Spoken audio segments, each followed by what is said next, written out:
Hey guys, Nando here. I wanted to take a moment before the start of the show and have you like and subscribe to our channel. If you're watching us on YouTube, click on the subscribe button and ring the bell to keep up with the latest videos and catch show early releases. Leave a comment and let us know what you think about the show. If you're watching us on Facebook, please like and share the page and don't forget to leave a comment there as well.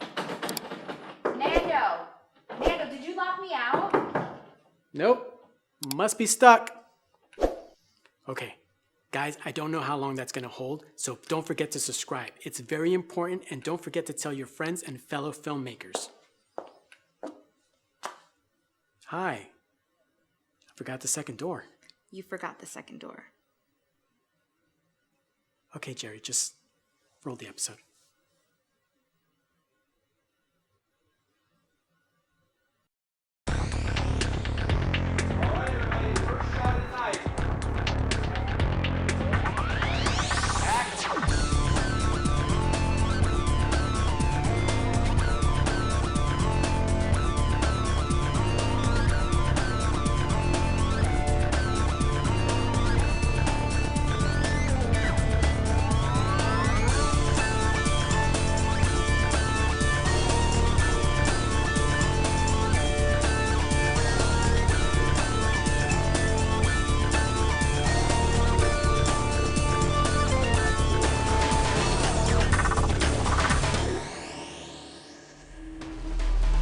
Welcome filmmakers, fans, and friends to Indie Cinema Showcase, your #1 source for filmmaking, conventions, and everything in between. I'm Christina Carmona. And I'm Nando Luis Roman. Together we bring you the best and brightest that Florida has to offer. In today's episode, we'll be speaking with actor-musician Wade Hunt Willams and checking out the trailer to his newest film, Jungle Run. We'll also take a look at some of our past events and then check in with Tim Anderson to see what films we should see before we die.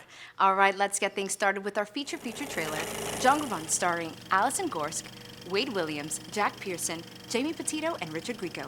And it's directed by Noah Luke. Stop the work, I found something. What was that?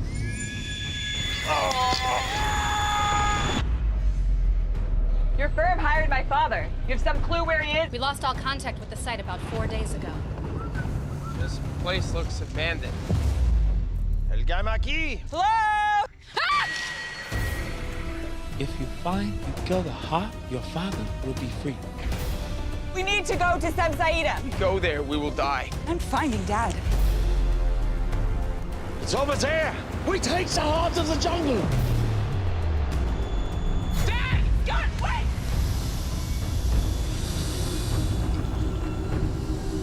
Guys, where's Sark and Lebec? This is the Amazon. Anything is possible. Did we hit something? The piranhas that will eat your flesh. Aliens that will hunt you down for miles. The anacondas that can swallow you whole. Lebec! There's someone coming. Wait!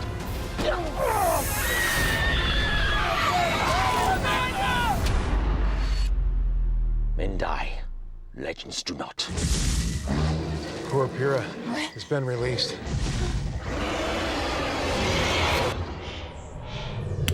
Today's guest spent most of his childhood on stage in Tennessee with musical theater, launching his love of music and acting. On this Industry Insight, we sit down with Wade Hunt Willams. Okay, ready? Okay. In the studio today, we have Wade Hunt Willams with us.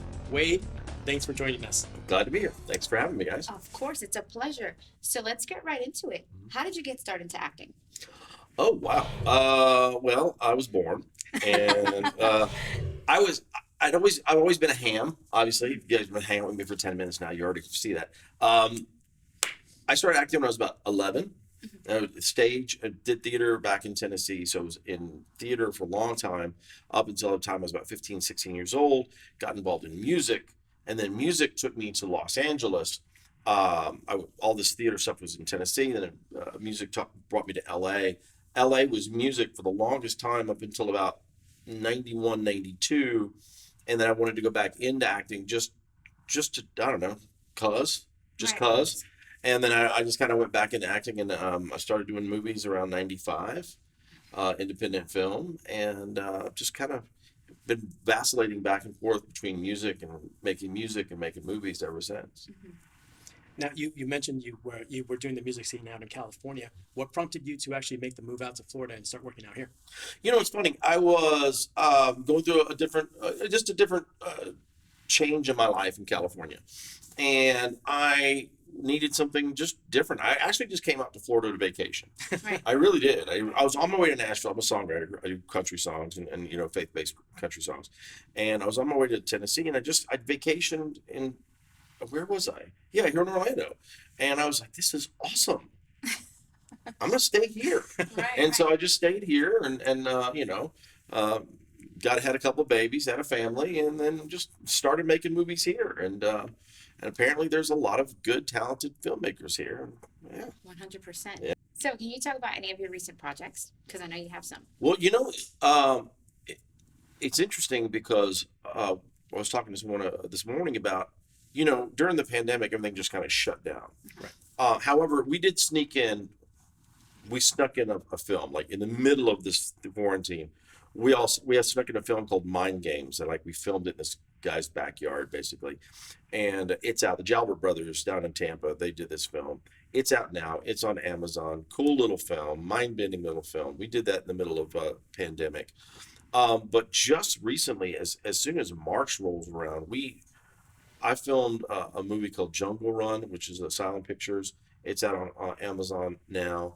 I'm right in the middle of a film called A Time for Every Purpose, which is a faith-based film. We're filming in Orlando actually this week. That's why I was in Orlando, to be able to come and do this.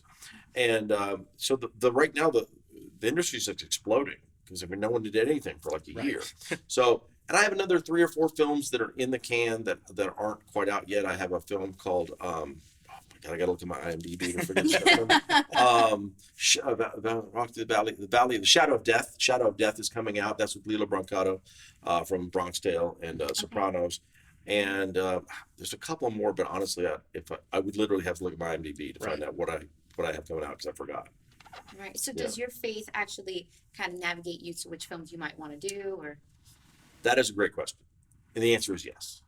The answer, not so much my faith gravitates me, it definitely gravitates me towards a film that will bring glory to God. There's no doubt about it. Like if I can find a film and it brings that glory, or at least brings up a question of good and evil, I will go after that film. Right now I'm going after a film that's filming up in Leesburg. I hope I get it. Because it's a faith-based film with Dean Cain, who played Superman. So I want that film. But by the time this is airing, hopefully I've gotten that film.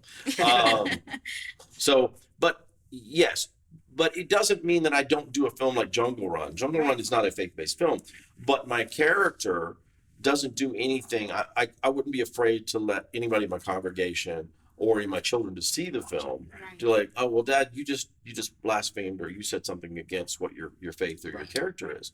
So, and it's a basic film about good and evil, which is, you know, basically my faith anyway, good and evil. So, yeah. But that's a great question. So, for me personally, one of the things I love about this film I'm working now, A Time for Every Purpose, is that, you know, there's a genre of filmmaking happening now. It's a faith-based genre, which is more of an adult faith-based genre. We've all looked at faith-based film as like family film. Oh, we're gonna gather around, we'll watch, you know, the silly production and the silly.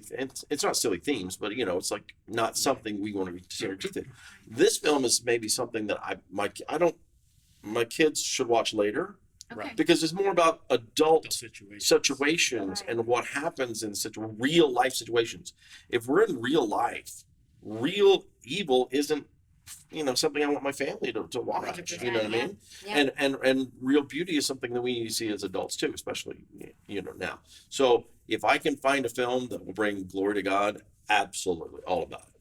What advice would you give to up and coming actors who are looking to get into the industry and work on projects like the ones that you're doing? Okay, I tell you what, you can call me up. I'll tell you all the mistakes that I made, and don't do any of them. Do it completely the opposite. Honestly, if you want to get into it just to be rich and famous, wrong answer. It's not it. Just wrong answer. And then, for me personally, then I was like, well, I want to get into it for the art of acting. And when I got rich and famous, I'm not gonna be Brad Pitt anytime soon, but but at the same time, you're like, okay, well, character actor, the art of acting. Right. Okay, great. You've created a character. The character is believable. Now, are you doing a project that is speaking to people? Are you doing something that is bringing, well, for me, glory to God or the awakening of American society? Or are you doing it just for glorification of gratification of, for whatever other reason? My point is this: if I'm talking to young actors, do it for the right reason. And the right reason as an actor is the project. What's in those pages? Read what's in the pages. If it makes you feel something, and it's going to make someone else feel something, good, bad, or ugly, or indifferent, but a real human feeling, right, then you want to go and you want to give everything you got to that. But just to do it so I can be rich and famous, just throw that out the window. 100%. That's, go do Instagram or something. Yeah, that's what TikTok. That's what TikTok is for. Yeah, exactly. And all of that. Oh my Yeah, goodness. but the art of acting, I would tell a young actor, be a person first. Yeah. Okay, be a person. Have your core values, whatever those values are. Have love your family. Love something. Have something to stand on. Right.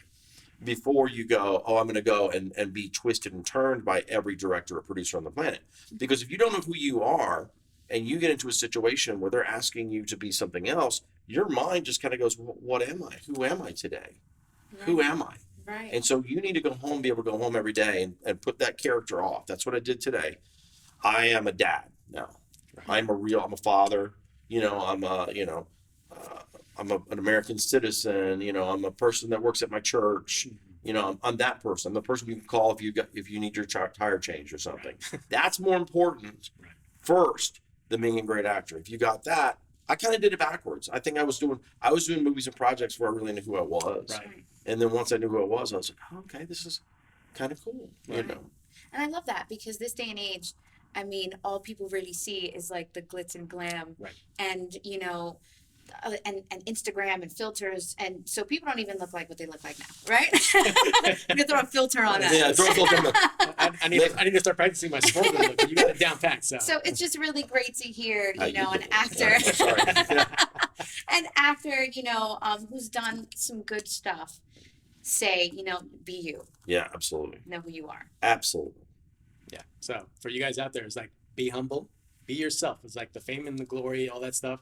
It's not really as important as actually being true to yourself. It's true, and that brings up a good point. And hopefully you use this. When I was in LA, every single huge actor that we know, the Tom Cruises, the Anthony Hopkins, everyone that I met a lot of them. The huge ones, like the ones I just mentioned, were the most humble, normal, kind people. When I met Tom Cruise, I was the only person in the room. The room was full. I was the only person. He made you feel like you're important. Right. But it's the mid-level actors that just had attitudes. Now, my question to you is, did their attitudes determine their stature, or did the stature then determine their attitude? I submit to you, it was the attitude that got them in that position. 100%. You know what I mean? Mm-hmm. And the ones that are whining and crying, and I'm not this, and I didn't get my trailer, I don't have my brown M&Ms. They're here for a reason. They're down there for a reason. Right. But for me personally, I come to the realization that it doesn't matter to me. It doesn't matter if I win an Oscar or if I stay in Tampa and do independent Christian film for the rest of my life. I don't care. Right. It doesn't matter to me. Wherever God wants me, I'll be. Right? As an artist, that's exactly. I think as an artist, I have to follow the dictates of my commanding officer. Mm-hmm. You know what I mean? So wherever he asks me to be, I'll do that. That's fantastic. Mm-hmm. Well, Wade, thank you so much for spending this time with us. My pleasure. Got a lot of insight. I hope you guys did too. So remember to follow him on his socials. Mm-hmm. Wade Hunt Williams. You can go to Facebook. Wade Hunt Williams, my actor page. Wade Hunt Williams, Wade Williams Music. And you can always go to imdb.com. Find Wade Hunt Williams and visit that page often because it brings my status. We'll definitely check it out. We're looking forward to looking at see Jungle Run and a couple of the other films coming up. And again, thank you for joining us today. My pleasure, guys. Thank you so much for having me.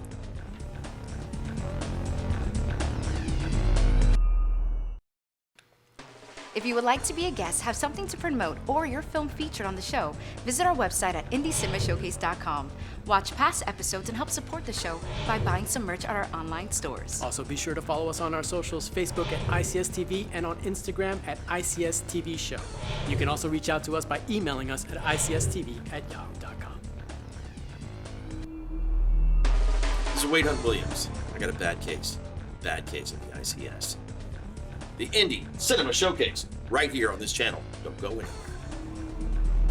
Welcome back. Are you ready? Because we're about to take you on location with ICS. In this episode, we showcase the Love Your Shorts Film Festival.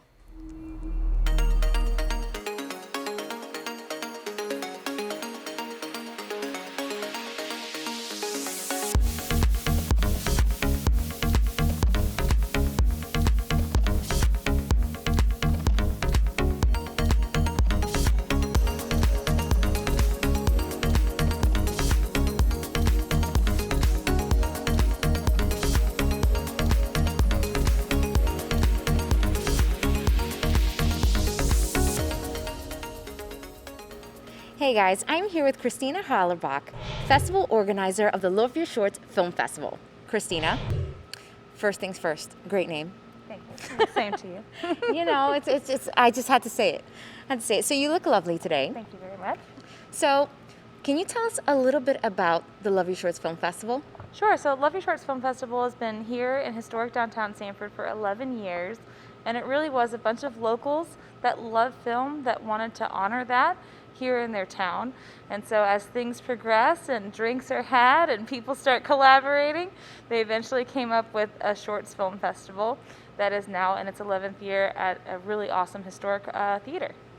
Wonderful. And how many submissions did you get this year? So this year we got over 480 submissions that we opened up in, I believe, April to October. So it's quite a lot of films to go over in that time frame. That's fantastic. And now, is that number any different than previous years? It is very similar. I think last year we had about 430. So we were worried that maybe the pandemic would lessen the amount of submissions, but it didn't seem to stop filmmakers from wanting to create and submit. That in itself is fantastic, honestly, the fact that people are still creating. So when it comes to the pandemic and all those kind of stuff, we know that things are a little bit different. So what can people typically expect from Love Your Shorts when they come here? So I know, like I said, a little different, but one thing that we always love to cater to is the filmmakers. We make it a point to recognize them because without them, there is no festival, there is no celebration of film or art without the hard work that they put into it. So I think that our focus has always been on creating an environment where they can really network and get to know one another. A lot of filmmakers have said that, you know, their short films are their calling card or their business card of how they get to meet other people and get inspired to do other ideas. So we really try and create events and moments to facilitate that ability to network and get to know one another. And Christina, I know you're a busy lady, so I will let you go. But before that, can you tell us where we can find information about Love Your Shorts, where filmmakers can submit, lovers of film can come and watch some of these great films? Sure. We're really easy. It's loveyourshorts.com. It's always on Valentine's Day weekend, so our love is not necessarily our partners. It is the love of film, and we sacrifice being without them in order to put this festival on every year. But loveyourshorts.com is a great way. You can also follow us on Facebook. We do our submissions through Film Freeway, so if you're on Film Freeway, it's really easy to look us up at Love Your Shorts as well. And we have some really great reviews, so if you're doubting our honest interviews, you can also read a lot about what other filmmakers thought about our hospitality and our festival. Wonderful. Thank you so much for taking the time to sit with me. I really appreciate it. No problem. Anything for another Christina. Thank you. You're welcome. Love Your Shorts is now accepting submissions for 2022. If you guys have been pondering the question, what should we watch tonight? Then pay close attention as Tim Anderson, who's coming to us from the Enzion Theater, lets us know which films we should see before we die. What do you got for us today, Tim? Hey everybody, this is Tim Anderson. I am the programming coordinator for the Enzion Theater and the Florida Film Festival. And I've been asked to join you guys to tell you about films that you should see before you die. And I want to talk to you to begin with a little bit about the methodology behind why I chose these films and why I think they're important to highlight. And it's that you guys are really working in the independent film industry. You're looking to get into it, you're actively involved already, And the biggest thing that we are all running into is time, place, budget. What story do you want to tell and why? And one of the things that I like to think about when we talk about a homegrown film industry is really about representation of the area that you are from, and regional filmmaking, which is something of a dying art in that a lot of people make movies in towns but don't ever really take advantage of that town to showcase. So this is a film where I feel like the town itself not only is a character in the movie, but is really the thing that grounds it completely into the narrative. The film is called Ruby in Paradise. It's made in 1993 by Victor Nunez, who is a professor at FSU. It stars Ashley Judd as a young woman from Tennessee who takes a bus trip to Panama City Beach, Florida, where she gets a job working in a tourist shop in the off-season. And I think it's important to illustrate that this movie does take place in the off-season, which allows the town to essentially be a ghost town.